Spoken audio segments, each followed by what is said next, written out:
Halo pemirsa GPR TV dari Sabang sampai Merauke, dari Miangas hingga Pulau Rote. Bertemu lagi bersama saya Mona Azari Disak dalam Kominfo Newsroom. Halo pemirsa GPR TV dari Sabang sampai Merauke.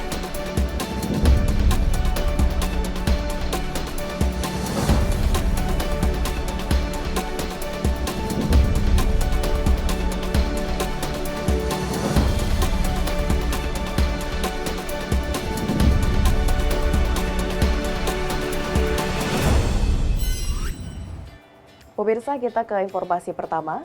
Kepala Biro Humas Informasi Publik Kementerian Pertanian Kuntoro Boga Andri mengatakan, saat ini pemerintah tengah menyiapkan anggaran pengadaan total 3 juta dosis penyakit mulut dan kuku pada hewan ternak.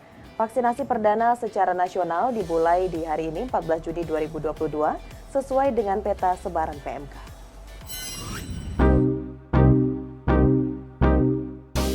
Kementerian Pertanian akan melakukan vaksinasi penyakit mulut dan kuku pada hewan ternak mulai 14 Juni 2022 untuk mencegah penyebaran wabah PMK semakin meluas. Kepala Biro Humas dan Informasi Publik Kementan Kuntoro Boga Andri mengatakan vaksinasi perdana PMK akan dilakukan sesuai dengan peta sebaran penyakit dan akan diprioritaskan untuk hewan sehat dan berisiko tinggi tertular, hewan yang berada di sumber pembibitan ternak, pada peternakan sapi perah milik rakyat dan koperasi susu, serta peternakan sapi potong. Akan mempersiapkan anggaran untuk mengadakan total 3 juta dosis vaksin PMK. Dan saat ini, tahap pertama, vaksin telah tiba pada hari Minggu 12 Juni 2022 melalui Bandara Soekarno-Hatta, yang selanjutnya akan tiba 800.000 dosis vaksin PMK dalam beberapa waktu ke depan. Dengan tibanya vaksin tersebut, kami ingin menyampaikan bahwa vaksinasi perdana secara nasional direncanakan akan dimulai besok, tanggal 14 Juni 2022, sesuai dengan peta sebaran PMK. Kementan melalui Pusat Veteriner Verma Surabaya juga tengah mempersiapkan vaksin produksi dalam negeri yang diprediksi akan selesai pada akhir Agustus 2022.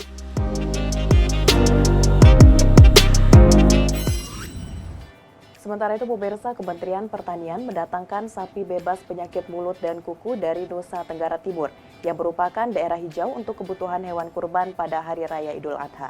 Hewan ternak yang dikirim sudah mendapatkan tindakan karantina dan memiliki sertifikat kesehatan hewan. Kementerian Pertanian mendatangkan sapi bebas penyakit mulut dan kuku dari Kabupaten Kupang, Nusa Tenggara Timur yang merupakan daerah hijau penyebaran PMK untuk kebutuhan hewan kurban pada Hari Raya Idul Adha.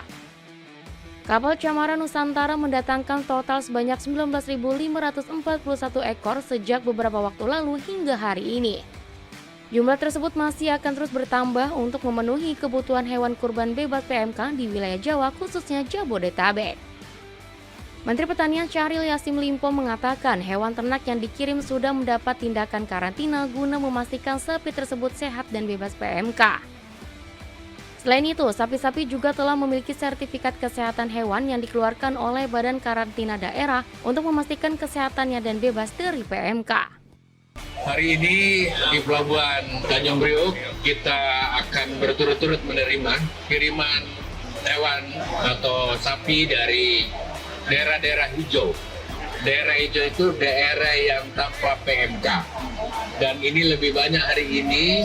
Di kapal pertama yang ada adalah 550 ekor dan itu dari NTT. Dan sebentar lagi akan berturut-turut hadir ada 6 kapal yang akan mengangkut untuk kebutuhan Jabodetabek dan sekitarnya.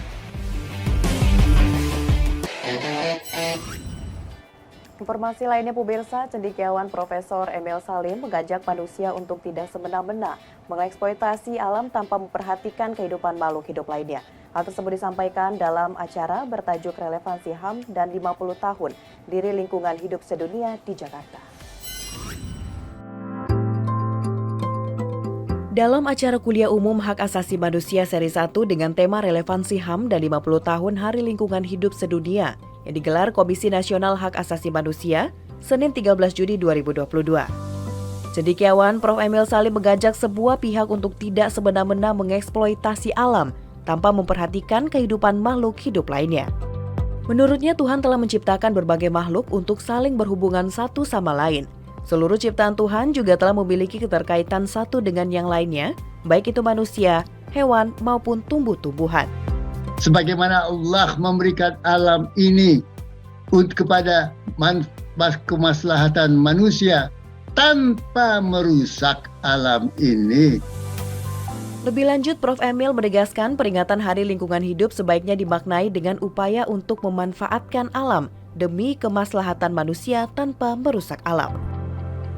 Dan jika ini kita tempuh, tanah air Indonesia yang kaya raya dengan hijau alami, Indonesia yang kaya dengan kekayaan alam, dan manusia-manusianya yang kemudian punya kemampuan ilmu, sains, teknologi untuk mengembangkan kekayaan alamnya secara lestari.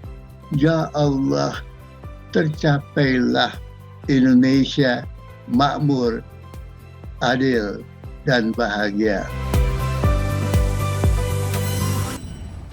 Lembaga Kebijakan Pengadaan Barang Jasa Pemerintah menerbitkan peraturan mengenai pengadaan barang jasa di Ibu Kota Baru dengan memprioritaskan produk dalam negeri. Hal ini sejalan dengan arahan Presiden Joko Widodo yang menginginkan pembangunan APBN/APBD digunakan untuk peningkatan penggunaan PDN dan produk UMK koperasi.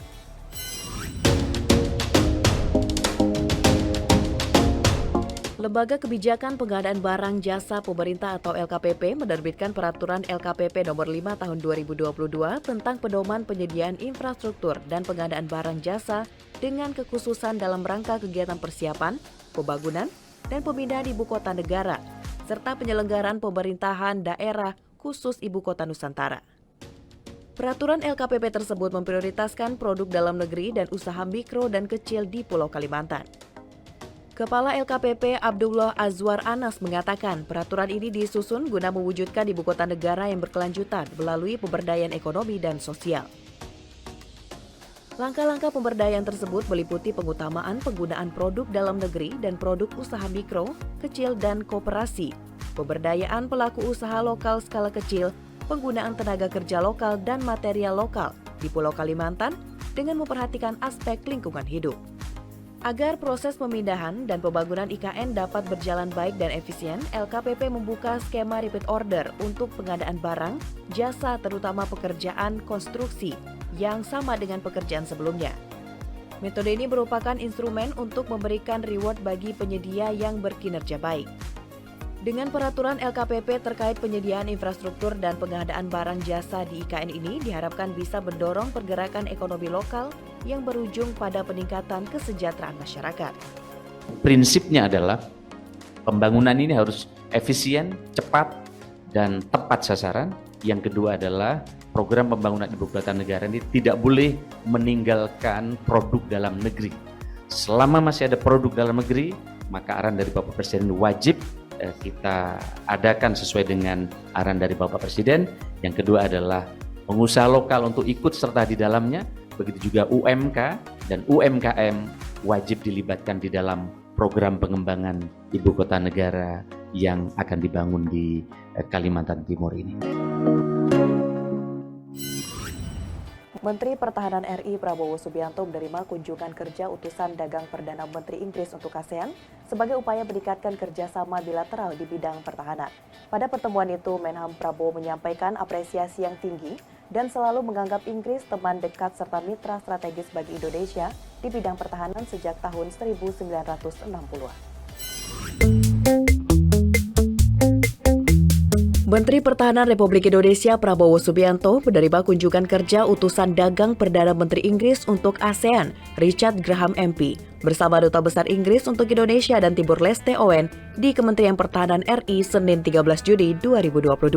Pertemuan itu sebagai bagian dari upaya untuk meningkatkan kerjasama bilateral di bidang pertahanan RI Inggris. Menhan RI Prabowo Subianto menyampaikan apresiasi yang tinggi dan selalu menganggap Inggris teman dekat serta mitra strategis bagi Indonesia di bidang pertahanan sejak tahun 1960-an. Sementara itu, Richard Graham MP mengakui bahwa bidang pertahanan telah membuka jalan bagi hubungan yang lebih erat antara pemerintahan Inggris dan Indonesia. Menurutnya, Indonesia merupakan negara yang dapat diandalkan dalam keamanan dan stabilitas di kawasan Indo-Pasifik. Saling kunjung kedua pejabat tinggi negara ini menjadi bukti bahwa hubungan bilateral RI Inggris secara umum berjalan baik, terutama pada bidang pertahanan.